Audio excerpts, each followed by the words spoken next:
നമസ്കാരം. സന്ദർശന വിസയിൽ യുഎഇയിൽ വിസ കാലാവധി കാലഹരണപ്പെടുന്നതിന് മുൻപ് വേണ്ടുന്ന നടപടികളെടുക്കണമെന്ന് ഓർമ്മിപ്പിച്ച് ട്രാവൽ ഏജന്റുമാർ. ഇറാൻ ഇസ്രായേൽ സംഘർഷത്തെ തുടർന്ന് നിരവധി രാജ്യങ്ങൾ അവരുടെ വ്യോമാതിർത്തികൾ അടച്ചതിനെ തുടർന്ന് യുഎഇയിൽ നിന്നുള്ള മിക്ക വിമാന സർവീസുകളും റദ്ദാക്കിയിട്ടുണ്ട്. ഈ പശ്ചാത്തലത്തിൽ കൂടിയാണ് ട്രാവൽ ഏജന്റുമാർ മുന്നറിയിപ്പ് നൽകിയിരിക്കുന്നത്. കൂടാതെ വേനലവധി കൂടി കണക്കിലെടുത്ത് മിക്ക വിമാന സർവീസുകളും പൂർണ്ണമായി ബുക്ക് ചെയ്തിരിക്കുകയും വിമാന നിരക്കിൽ വർധന വരുത്തുകയും ചെയ്തിട്ടുണ്ട്. ഇത്തരം സാഹചര്യങ്ങൾ കണക്കിലെടുത്ത് നാട്ടിലേക്ക് തിരികെ പോകുന്നതിൽ പ്രതിസന്ധികൾ നേരിടാനുള്ള സാധ്യതയും ഏറെയാണ്. അതിനാൽ വിസ കാലഹരണപ്പെടുന്നതിന് മുൻപ് പുതുക്കുകയോ അല്ലെങ്കിൽ സമയബന്ധിതമായി നാട്ടിലേക്ക് തിരികെ എത്തുന്നതിനുള്ള നടപടികൾ സ്വീകരിക്കണമെന്നുമാണ് ട്രാവൽ ഏജന്റുമാർ ഓർമ്മിപ്പിക്കുന്നത്.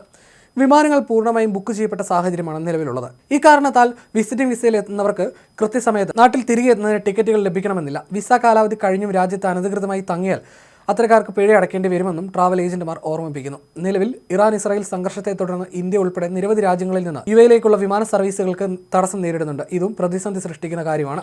ഈ കാരണങ്ങളാൽ യുഎഇയിൽ സന്ദർശക വിസയിലെത്തിയവർ വിസ കാലാവധി കാലഹരണപ്പെടുന്നതിന് മുൻപ് തന്നെ വേണ്ടുന്ന നടപടികൾ സ്വീകരിക്കണമെന്നാണ് ഇത്തരക്കാർ നൽകുന്ന നിർദ്ദേശം.